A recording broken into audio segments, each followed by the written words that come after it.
welcome into another edition of the GSMC College Football Podcast, brought to you by the GSMC Sports Network. I'm your host, as always, Tommy Brzee. It is Thursday, October 24th around here, and we have a great show for you today. We're going to get into that big game this upcoming weekend down there in College Station. LSU heads over to Texas A&M for a huge one. We'll break down that one in the first segment. Then we're going to do a couple other ranked matchups. There's quite a few this weekend. We'll get into Notre Dame Navy, a huge game that a lot of people are looking forward to. Then we'll get into Illinois Oregon, another huge game that definitely is a little bit sneakier than I think some people are expecting. Then we'll get into a couple of Big Ten games. We'll stay in the Big Ten with Oregon. We'll get into Washington, Indiana, a huge one to keep Indiana's season alive, but they will be without their starting quarterback in Curtis Rourke. And then we'll get into Penn State, Wisconsin, a little bit of a sneaky one over there in Madison that could lead to a little bit of a loss and a look-ahead spot for Penn State. Then we'll get into some upset alerts all around the country. There's definitely a number of them, but I have 6 for you today, including a little bit of a rivalry game that could get a little sketchy for a Big 12 contender. And then we'll get into a little bit of a Week 9 whip around. We will get to that game that happened yesterday tomorrow, but I have a ton of games that I want to update you guys on today to make sure that you guys are prepared for this upcoming weekend. But before we jump in, I do want to remind you all we get tons of questions and comments throughout the show, and the best way for you all is to get your question on the screen. We can have fun back and forth here. To use that super chat feature at the bottom of the chat on the Sports Network page, click on that $sign, add a question, comment you'd like. Your name and that question will pop up on the screen, and we can have fun back and forth here. Definitely want this to be very interactive, so utilize that as you see fit. And also, gsmcpodcast.net is still up and running as well. It does the exact same thing. So either one of those you'd like to use, please do. Definitely helps out me as well as the network. So utilize that.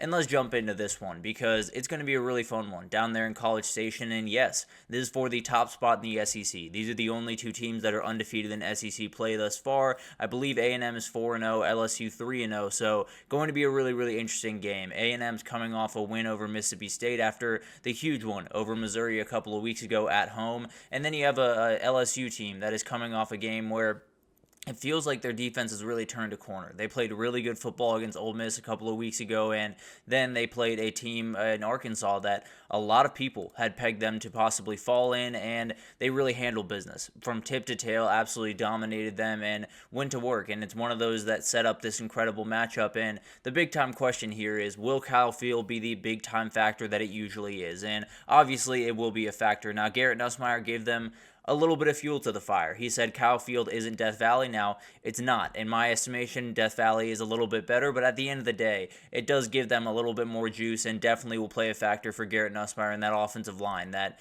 if you get a couple of pre-snap penalties, you got to feel pretty good about where you're at. And the other interesting thing to watch is the run game. LSU has really struggled to get that going the way that they wanted to, 81st in the country in yards per game. And then on the other side, you got Le'Veon Moss, who's gone over 90 yards in the last 4 games, definitely becoming one of the best running backs in the SEC. And the big question is not necessarily the running backs, because that will be huge, but how do these quarterbacks respond to this big time moment? Because they're both relatively young. Garrett Nussmeier a little bit further on in his career than Connor Wegman, but at the end of the day, keeping them clean is going to be the most important thing. LSU is not allowed to sack all year, and a lot of that has to do with how good Garrett Nussmeier is at navigating the pocket. And then you have A&M. They've only allowed 1 sack in the last 2 weeks. So both offensive lines have really kind of rounded into form. Both pass rushes have very, very high prowesses and have the ability to get to the quarterback. So I think at the end of the day, the best, more efficient quarterback is likely going to win this game, because this game is all about keeping your wits about you, handling this atmosphere that's coming at you, and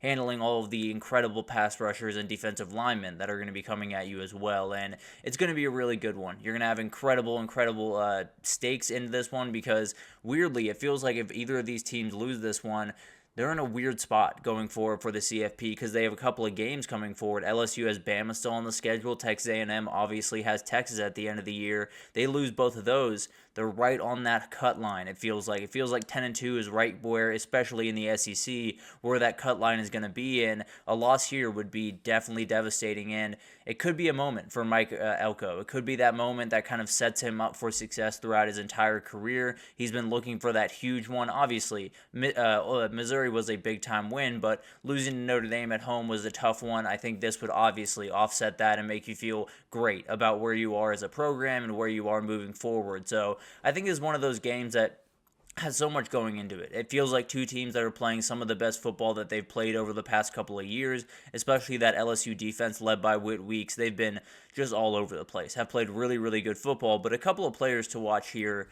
Aaron Anderson is the first one I want to talk to you about. He's second in receiving yards on the team, and when you talk about LSU, it always starts with Kyron Lacy. He's an absolute monster on the outside, one of those 50-50 guys that it's really more of a 70-30, 80-20 type guy, but at the end of the day, you do need Aaron Anderson to step up in this game. He's going to be huge for them, just kind of take a little bit of pressure off people, and then you have a ton of other guys that are going to be huge, including CJ Daniels and Mason Taylor, and we'll talk about them here in a second, but another guy to watch is Zy Alexander. He is playing really, really good football on the back end of that LSU defense. He's the best coverage corner that they have. I don't think he's allowed a catch in a couple of weeks now, so he's played incredible football. And coming into the season, when we had worries about LSU, it started with that back end, and they have a number of guys that are stepping up, but none more than Zy Alexander, that's for sure.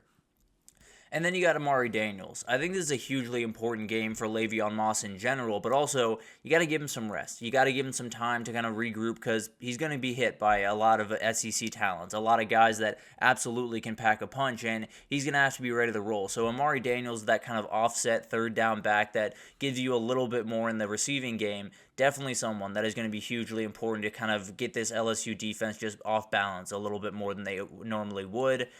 And then you have Will Lee on the other side, kind of the Zy Alexander of Texas A&M, absolutely lockdown corner, and he's going to see Kyron Lacy a ton in this game. I don't know if he's going to travel with him or anything like that, because plenty of good receivers over on the LSU side, but at the end of the day, at the end of the day, he is very, very important to what they do, and I think he's one of those guys that can totally change the way this team plays going forward and could make them into an SEC and maybe even title contender if he can really step up his play towards the end of the year.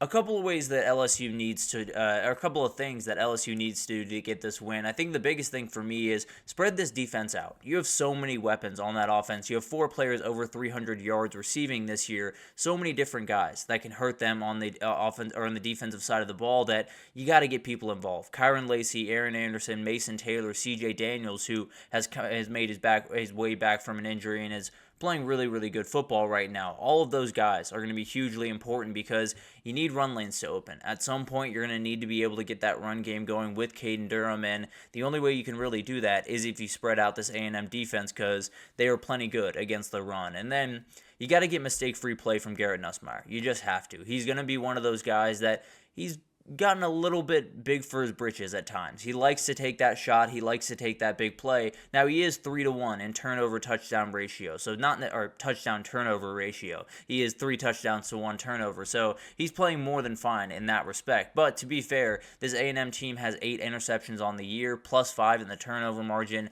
One of those things where if Garrett Nussmeier makes a couple of mistakes, he throws the ball into a couple of tight windows, which he has been known to do, you could get into a little bit of trouble, and then you got an A&M team that can just lean on you with Le'Veon Moss and this offensive line. So definitely something to watch there. I think if Garrett Nussmeier can stay off the board with interceptions and fumbles, it's going to be really tough to slow down this LSU offense if you're A&M. And then you got to get Connor Wegman. You got to get Connor Wegman off his spot. You very badly do. This is a very aggressive, intense LSU pass rush that averages 4 sacks a game. So they're getting after people. They're doing an incredible job at getting after people down after down. The thing is, Connor Wegman is very, very good when he's allowed to stand in there and make the right read, make the right play. If you push him off his spot, make him leave the pocket and make throws on the run, things get a little bit sketchier. He's capable of making those plays, but it's definitely not quite where you want it to be. So it's one of those things where you're just going to have to be able to get to this kid, and they've been incredible at doing that thus far. This is probably one of the better offensive lines that they've faced during the last little bit, but at the end of the day, definitely a group that attacks in so many different ways, and with the way that Blake Baker dials up blitzes, it's going to be really tough for A&M to be able to stop them, but if they can, then Connor Wegman might just be able to dissect this defense. And then on the other side for A&M, you got to find a way to get to Garrett Nussmeier. You have to be able to heat him up at some point in this game because when he is obviously solid at limiting turnovers. We just talked about that. But when you get pressure on him, he only completes 40% of his passes. He has 1 touchdown to 3 INTs. finding a way to get home is going to be huge. So Nick Scourton, Solomon DeShields, a lot of these guys, Cassius Howell, a lot of these guys that are hugely important to the pass rush for A&M are going to have to win some one-on-one matchups against some really good offensive tackles, two guys that I fully expect to go in the first round of NFL draft. So definitely going to be something to watch here. If they can get to Garrett Nussmeier, then maybe you can get some of those mistakes that we talked about a second ago. But establishing the run early is going to be another part of this. A&M does not want to play from behind in this game. I can promise you that. They absolutely want to be able to play in front, set the pace, set the tempo of this one, and they have a really good running back to do it. Le'Veon Moss has been incredible in the last 4 games, over 90 yards in each of them, becoming one of the best running backs in the SEC, and A&M has been very, very good at getting that run going, opening doors for Connor Wegman downfield. If they can't do that in this game, then LSU is going to be able to sit a bunch of guys back in coverage, and mistakes are going to come at some point. So they got to get that run game going early. They have to open windows for Connor Wegman to throw into, and to be fair, they do have the running back that absolutely can get that done in Le'Veon Moss. And then I think an interesting thing here is I want them to trust their D-line against the run. There are so many different things that LSU poses to you on defense that you're going to have to deal with, and their pass protection is downright elite. Their run blocking is not so elite. So that's definitely something to watch here. Maybe the D-line for A&M can just stand 4 guys right up front, be able to stop this run. They're only allowing 105 allowed rush yards per game, but the reality is you're going to need more guys back in the pass game. That's the only way you're going to get a couple of these mistakes from Garrett Nussmeier, is to sit guys back in the pass game, be able to handle the run with your front 5, your front 6, maybe even your front 7, depending on how you feel. And it's definitely something that you're going to have to be able to do, because